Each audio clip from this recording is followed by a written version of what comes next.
Sweeney just got knocked out of 2 semis.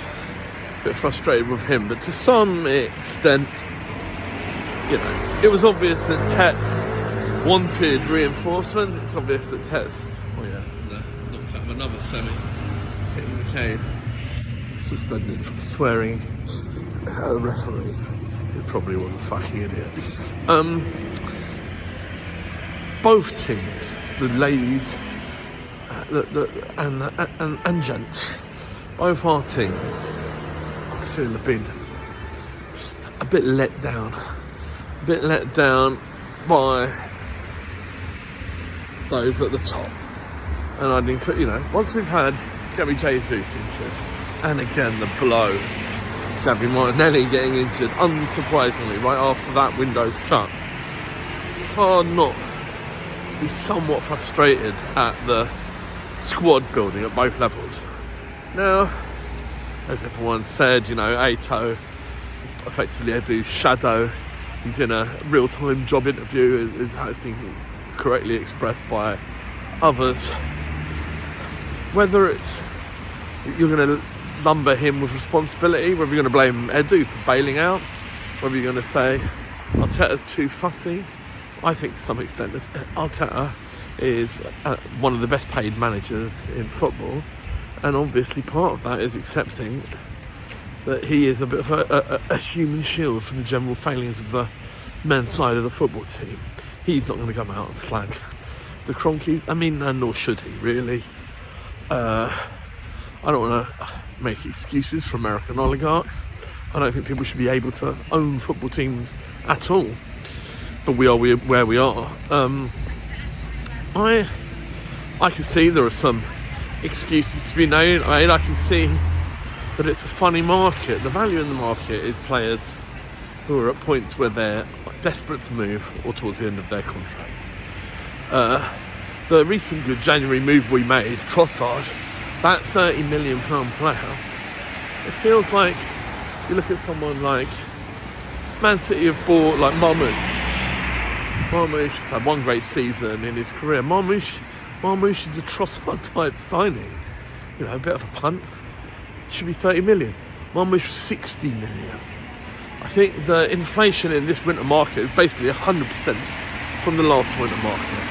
So I can see why they think there's more value in your £100 million players going up to 120, 130 than there is your £30 million players going up to 60.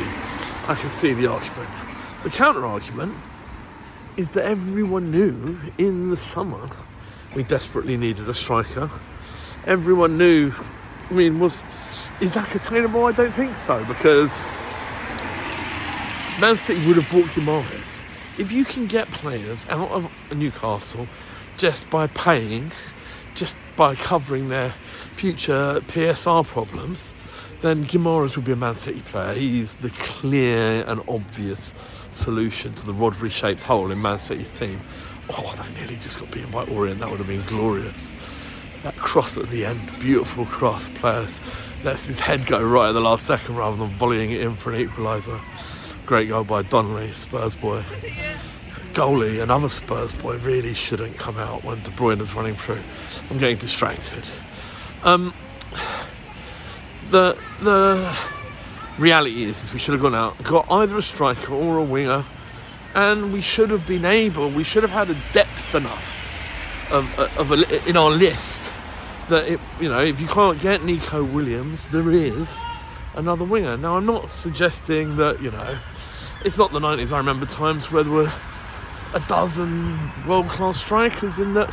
Well, world-class and a dozen doesn't make sense, but absolute top strikers simultaneously in the Premier League. You'd have Shearer and Cole and Fowler and Ferdinand and Klinsmann and Le Tissier wasn't really a striker, but you know what I mean. Ian Wright, just goal scorers all over the place in the Premier League. It's not like that now. Liam Delap's had half a good season. People are talking about him. I mean, I probably wouldn't have minded us buying him. I probably wouldn't have even minded. I know this would have been divisive, and I've said it before and wound up my mates. Morata on loan. So at least he fits that Kai Havertz profile. but there aren't a lot of options.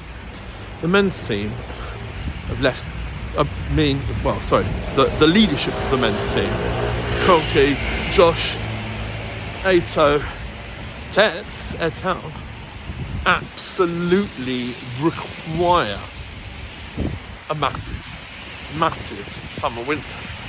I'm not saying that the players have to be very, very expensive, but they have to fucking work.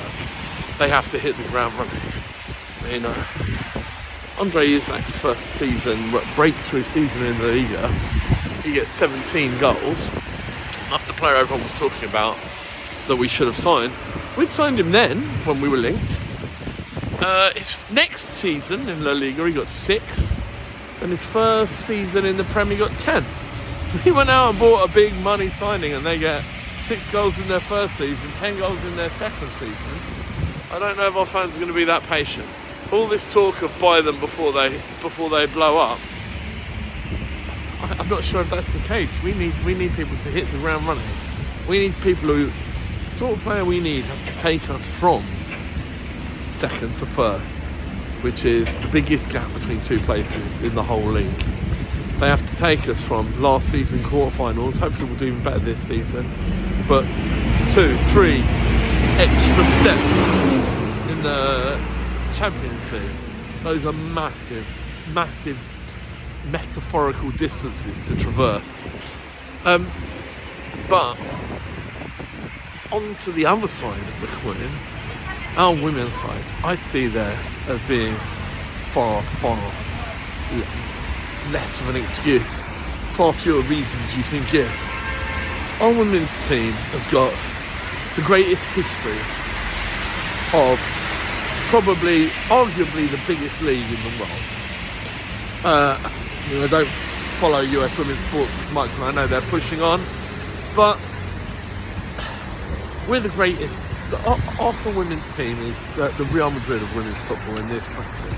And on top of that, we have the best facilities. We have, by a mile, the most fans. We're going to go to Real Madrid in the Women's Champions League quarters, and we're going to have more fans than they do, okay? We're going to go there, watch it on TV. We will run things. The Alfredo Di Stefano, whatever their stupid reserve stadium is called. I mean, we would have it, if it was us, our game will be in the Emirates and Rams. Their game's going to be in their reserve stadium. That shows you where things stand.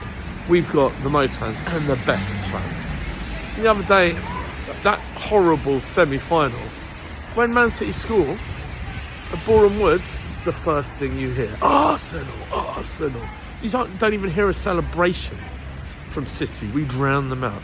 It's not just the most fans, it's the best fans by a long mark. And we're being badly let down. I'm delighted Chloe Kelly's come back, despite all these stupid regulations about not playing against Man City, gentlemen's agreements. Fuck Taylor. Just a message. We are one of the biggest outfits there absolutely is in women's football, and we're simply not behaving like it. I said on the socials, it's like imagining a La Liga where only Barcelona exists and not Real Madrid, and somehow they're letting Sevilla and Valencia buying all the best players. We're operating like a small time little thing when we should be dominating on every single front. It's what our players deserve, it's what our fans deserve. What more can I say? That was horrible. 2 semi-finals. Probably didn't deserve to go out of any, although there's been a bit of a rewrite of the first leg where we absolutely dicked Newcastle and they fluked it. But the second game, I was up there at St James. It's weird how obsessed with Arteta they are. They sing about Arteta more than us. When they sing about their own players, their own manager. Very strange. It really shows how the media can drive these narratives. You hear them talking about things that Arteta said that he simply never said. From the direct cross-questioning on the ball. Do you think the ball made you lose? No. Question about the ball? No. Question about the ball? No. Eventually says, well, yeah, it's hard for cross-field switches. Then 5 minutes later goes, we're to blame, we had loads of chances and we hit them over the bar. Then the story is Arteta blames ball says lots of shots went over the bar. It's just lies. It's clear deception and deceit.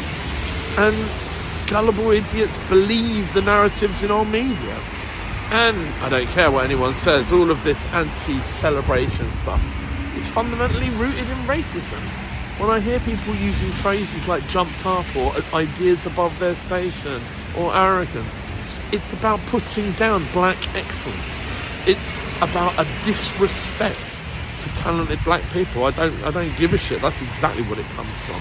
And I've seen all these people going on, oh, it's great, you know, that Lewis Skelly's mum, who we all love and is amazing, is doing this, and she should be able to help him.